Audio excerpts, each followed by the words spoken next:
سلمان، جو بھی یہ سچویشن چل رہی ہے اس میں 1 سال مکمل بھی ہوا ہے مارکہ حق کا، اور we have seen this position of Pakistan from deterrence fighting to diplomacy. What a great achievement. اور اس کے لحاظ سے آج کا دن آپ اس کو پہلے تو یہ بتائیں کہ آپ کے پاس خبر کیا ہے، اور دوسرا یہ کہ اس کو ہمیں ایکچولی بائلیٹرل کہنا چاہیے یا نہیں کہنا چاہیے؟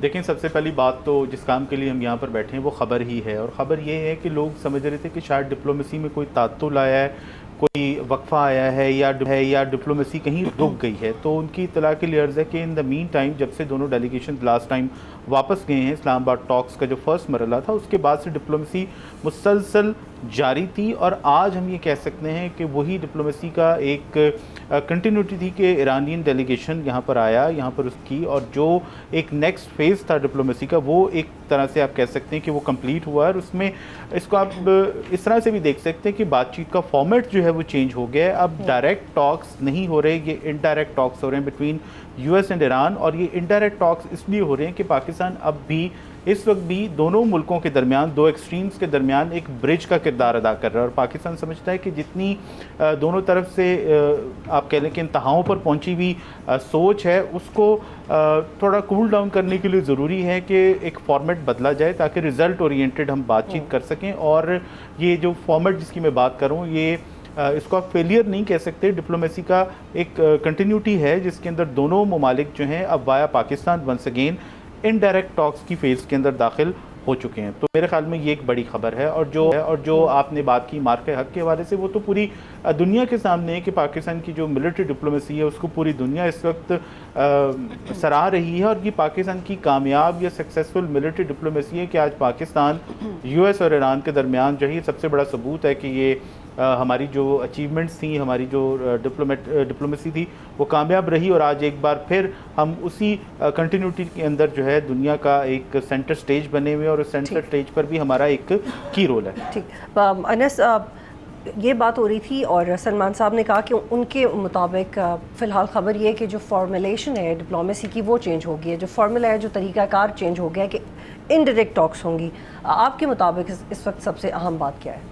بہت بہت شکریہ بطول فار ہیونگ می آن دا شو. میرے خیال سے اس وقت جو سب سے امپورٹنٹ بات یہ ہے کہ اگلے چند گھنٹوں میں، میرے خیال سے 30 سے 48 گھنٹوں میں، we would be expecting the Iranian delegation to come back. ایرانی وفد جو روانہ ہوا 20 گھنٹے کا دورہ کر کے، اور یہ ایک اٹ سیلف ایک سائن ہے کہ شاید چیزیں ایک ڈائریکشن میں جا رہی ہیں. بالکل میں سلمان کی بات سے اتفاق کرتا ہوں. ابھی تک یہ کلیئر نہیں ہے کہ یہ جو بات چیت کا عمل ہوگا یا ہو سکتا ہے اگلے ہفتے کے حوالے سے، کیا یہ ڈائریکٹ ٹاکس ہوں گی، کیا یہ انڈائریکٹ ٹاکس ہوں گی. عمان میں جو بات چیت ہوئی تھی اور میں نے وہ کور کی تھی، تو میں آپ کو اس بنیاد پہ بتا سکتا ہوں کہ عمان میں ہونے والی بات چیت میں یہ تھا کہ ایک کمرے میں ایرانین ڈیلیگیشن تھا، ایک کمرے میں امریکی ڈیلیگیشن تھا. عمانی فارن منسٹر اور عمانی ایمبیسڈر جو ہیں وہ بیچ میں شٹل کرتے تھے، تو شاید وہ فارمولا بھی آپٹ ہو سکتا ہے. اب یہ سب اسپیکولیشن کے زمرے میں آ جاتا ہے کہ کیا یہ ڈائریکٹ ٹاکس ہیں کہ انڈائریکٹ ٹاکس ہیں.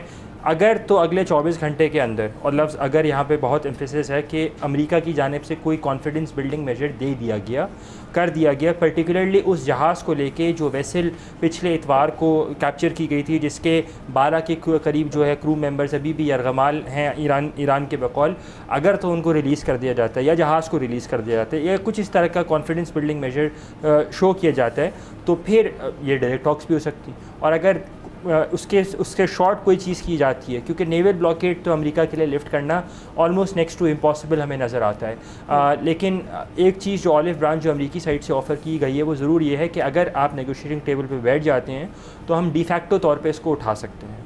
تو ڈی فیکٹو طور پہ اس لیے کیونکہ اگر امریکہ پبلکلی جا کے ایکنالج کرے گا کہ جی ہم نے اٹھا لیا، تو ان کی اپنی ایک ڈومیسٹک آڈینس ہے اور اس کے لیے ان کو بہت بڑا بلو بیک آئے گا.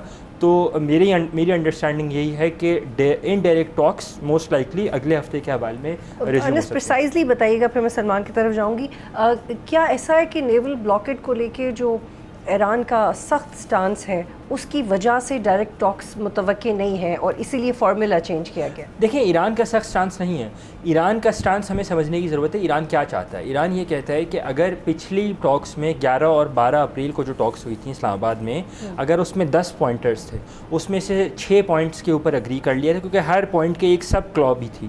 تو لیٹس سے اگر 6 پوائنٹس یا 7 پوائنٹس پر 7A 7B تک آپ نے اگری کر لیا ہے، 7C آنورڈز جو ہے مسائل ہیں، تو دے وانٹ ٹو ریزیوم، ہمیں دوبارہ وہیں سے شروع کرنا ہے جہاں سے سلسلہ ٹوٹا تھا بات چیت کا. ہمیں کوئی نیا پوائنٹ ایڈ نہیں کرنا ہے. اور اگر نیول بلاکیڈ رہتی ہے تو ہم نیول بلاکیڈ کو پہلے نیگوشیٹ کر رہے ہوں گے. تو ایران کا یہ سب سے بڑا جو drawback on the negotiation, Iran کہتا ہے ہم نے وہیں سے شروع کرنا ہے جہاں سے سلسلہ ٹوٹا تھا، اسی لیے نیول بلاکیڈ ان کے لیے ختم کرنا اتنا زیادہ امپورٹنٹ ہے. اور سلمان، کیا ایران یہ وہ جوائنٹ اتھارٹی شیئر کرنے کے لیے تیار ہے عمان کے ساتھ، کیونکہ وہ سمندری حدود بھی شیئر کرتے ہیں؟ آپ کو لگتا ہے کہ اس پہ فلیکسیبلٹی ایران شو کر سکتا ہے؟ دیکھیں ایران اور عمان کا معاملہ جو ہے نا وہ بہت ان کے اچھے تعلقات ہیں، بہت کارڈیل ریلیشنز ہیں دونوں ملکوں کے، اور اس حوالے سے ان کے پہلے کے ایگریمنٹس بھی موجود ہیں جو کہ 70s میں ہوئے تھے. بعد میں 2015 کے اراؤنڈ وہ ایگریمنٹ جو ہے ریگارڈنگ اسٹریٹ آف ہارمز وہ ان کا ری نیگوشیٹ بھی ہوا، اس کو انہوں نے ایک طرح سے اپ گریڈ بھی کیا. تو عمان کے ساتھ ان کے تعلقات جیسے کہ انس نے بھی بتایا بہت اچھے ہیں، اور لاسٹ ٹائم جو ان کی بات چیت ہوئی اس کو عمان نے ہی فیسیلیٹیٹ کیا. اور اب بھی یہاں پر بڑی امپورٹنٹ چیز ہے کہ جو اب یہ راؤنڈ ہو رہا ہے جس میں وہ اسلام آباد سے ایرانی ڈیلیگیشن جو ہے مسقط گیا ہے ہماری اطلاعات کے مطابق، اور مسقط سے جیسے انس کہہ رہے ہیں کہ آئندہ چند گھنٹوں میں یا ود ان 48 آورس بلکہ بات چیت کا شاید ایک اور راؤنڈ بھی ہو سکتا ہے. تو اس تمام تر سچویشن میں عمان کے ساتھ ایک اور ایڈیشن ہوا ہے.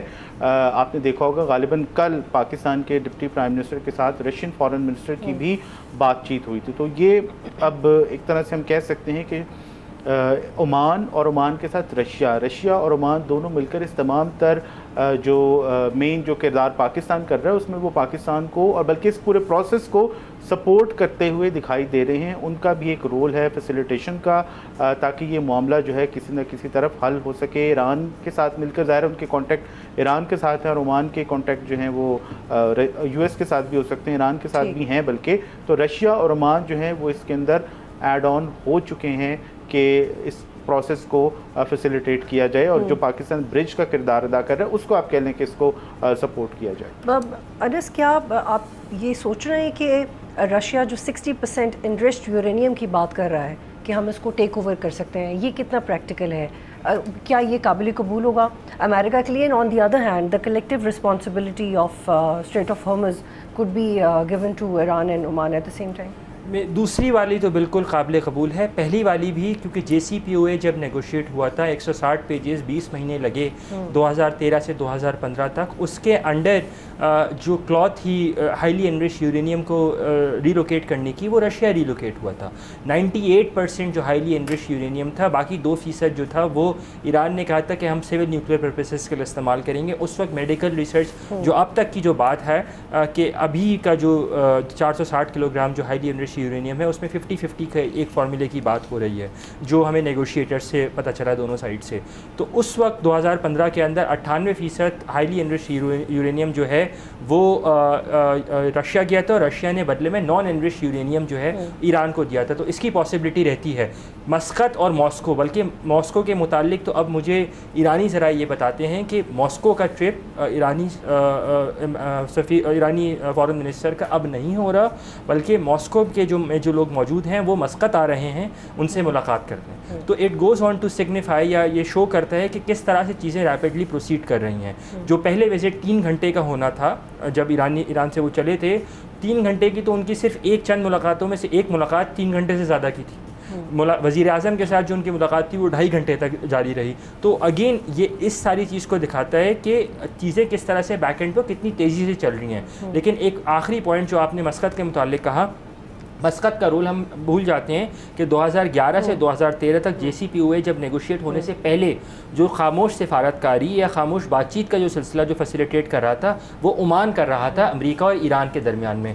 ایران جو ہے وہ عمان سے زیادہ کمفرٹیبل ہے to have as a guarantor. اور اس کی ایک نتیجہ آپ دیکھیں کہ بدر البسیدی جو ان کے عمان کے فارن منسٹر ہیں، انہوں نے دی اکانومسٹ میں جو پیس لکھا اس میں آپ دیکھ سکتے ہیں کہ ان کا کیا سٹانس اور کتنا